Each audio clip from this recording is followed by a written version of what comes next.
My name is James Newman. I'm Yorkshire born and bred, born in Doncaster in South Yorkshire, lived a good chunk of my life in Sheffield, but have then lived in most parts of Yorkshire, although I did confess I was living in East Lancashire for about 10 years.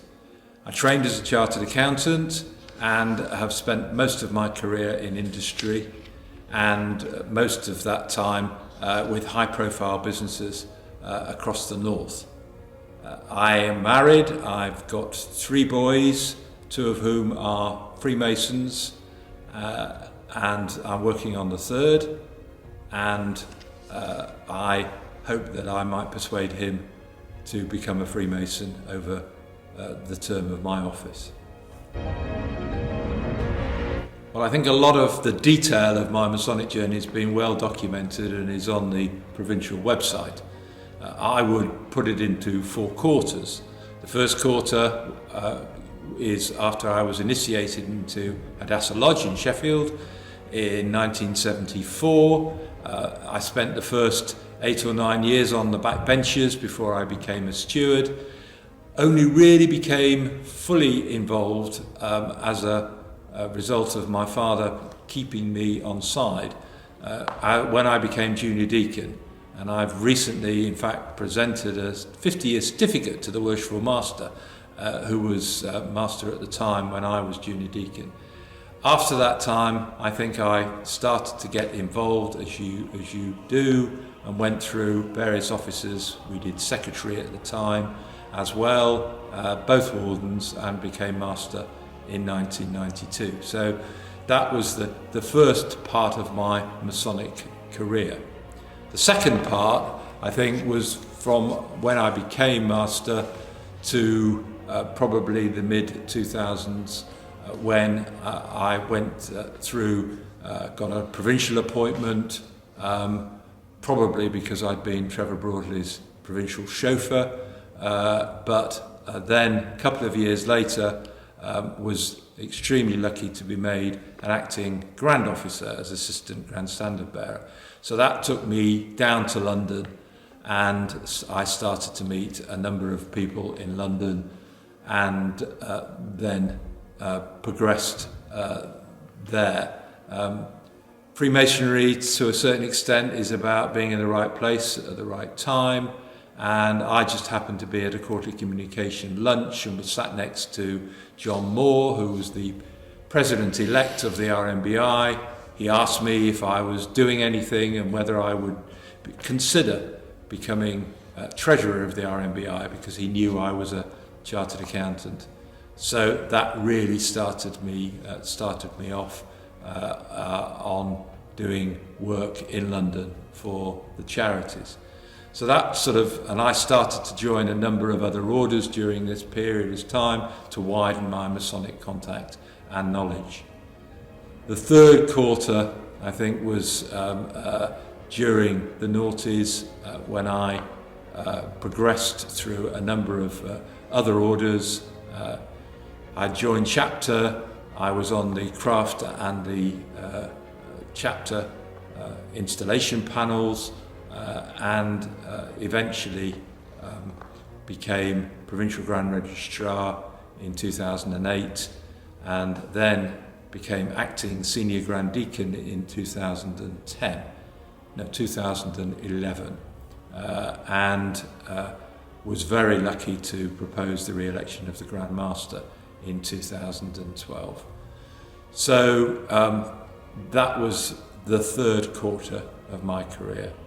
The fourth quarter, I suppose, was during my time as President of the RMBI, and then when the charities merged, which I was heavily involved in, becoming Deputy President of the new charity, the Masonic Charitable Foundation. That wasn't the real job. The real job was becoming Chairman of the Trustees of the MCF, and helping to shape that new organisation into what I believe is a top-class charity and a charity that Freemasons ought to be proud of. I finished with MCF after 5.5 years as the chairman of the trustees early in 2021, and since then have been doing other things, not in Freemasonry but in my non-executive career. After that I got the call not long ago, and I'm delighted that I'm going to become Provincial Grand Master and Grand Superintendent. Well, I didn't really have much choice. My father was a prominent member of Hadassah. My grandfather had been the first master of Hadassah. I got various uncles. There had already been 6 Newman masters in Hadassah, and as it happens at the time I was the only male Newman of age in Sheffield. So I didn't have much choice. On the other hand, I didn't protest too much either, because I knew a reasonable amount about Freemasonry, having talked to my father, who was pretty open about it, and been to a number of the ladies' nights. I'd also got a number of contemporaries who joined Hadassah a few years before me, so I was able to talk to them.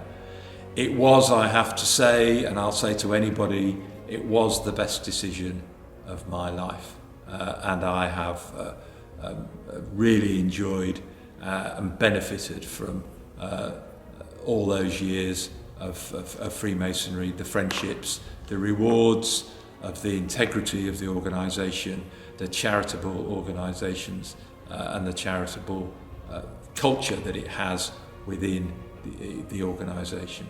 So for me, it was not a decision taken lightly, but it was one of the best. Getting involved with Yorkshire Freemasonry again after having spent so many years working at national level for the charities, that for me is going to be the most enjoyable part, I hope. Making and remaking some of the friendships that I've made over so many years, being able to visit parts of the province that I've not been fortunate enough yet to visit. I was a provincial acting officer, and we did go to some interesting places, but you don't really get the feel of it as a provincial officer. I will enjoy perhaps travelling less to London and travelling around the province. Well, it's been done before. It is a big ask, but I think that UGLE wanted to bring both of the orders together, which they're doing in a number of provinces. The trick will be to bring them together but keeping them separate, and that's the balance. But I think that the Royal Arch will certainly benefit from being much closer in the way that it works with the craft. In terms of whether I will be able to do justice to both roles, I've been told already by a number of very senior Masons in this province that I have to plan my time not to overdo it, and their advice has been duly noted, I can assure you. I've also been told that I've got a deputy in each order, I've got assistants and second and third principals in each order. One of the things I've learned over my long career is how to delegate, and that is one thing that I will be doing. I'll take credit where appropriate, but I will delegate to my assistants, and part of my role is to make sure that I'm working with some good colleagues that are able to take that responsibility. The first one is to manage the post-COVID recovery and to get Freemasonry and to get lodges and chapters working and operating again as they would wish to do, and as many of them did pre the pandemic, and I think that is absolutely essential. As part of that, clearly we need to make sure that we retain existing members, we bring in new members of all ages, and we enthuse them as much as possible. Freemasonry clearly more generally has the challenge of convincing the public that we are a great organisation, and UGLE have started that process. As a province, we will be supporting that in all of our activity.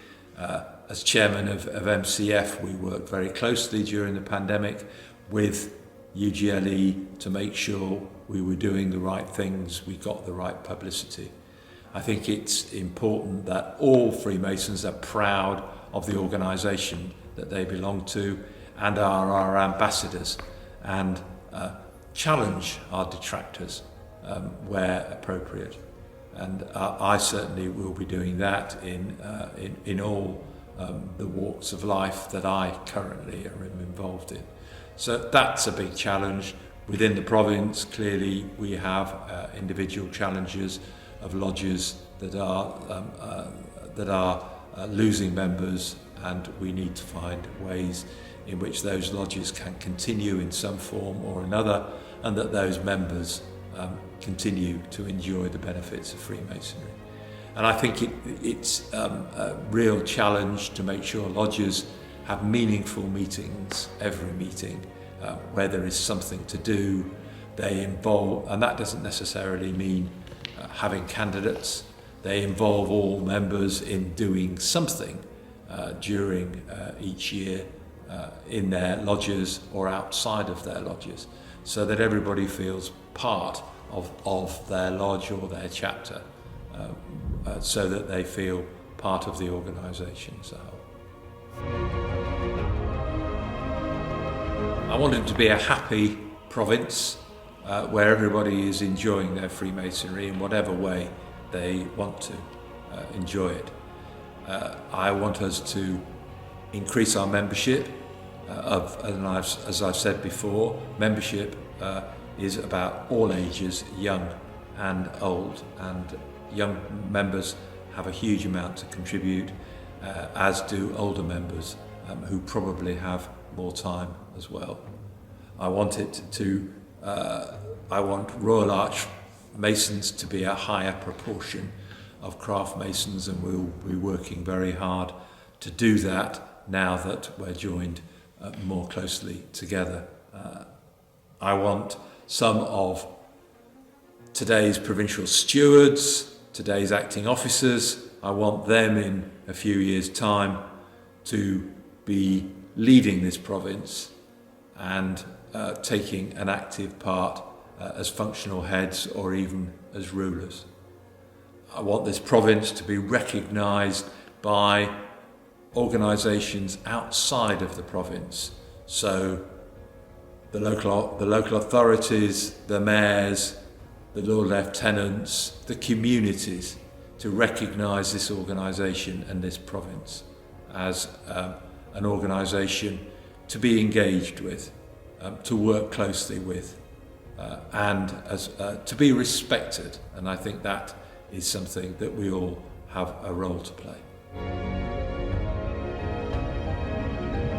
I suspect that the province will be slightly restructured in terms of areas and in terms of functions to take into account the changes over the last few decades. Well, I hope very much similar to the vision that I've already outlined, because that will have meant that I will have done my job. I hope that we will have rulers in place that have come from today's provincial stewards and provincial acting officers who can replace me as and when I'm ready to step down. I hope that we can have the provincial charity and the province working much more closely together in terms of our strategic aims, in the same way that MCF and UGLE currently work close together to make sure that everything that we are doing is for the benefit of Freemasonry. And I also hope that we can work closely together and coordinate our activities with all the other orders that are active in this province, because I sincerely believe that Freemasonry will be a much stronger and a much better place working closely with the other orders, many of whom depend on craft Freemasonry to be strong, and we rely on them to be strong in the same way.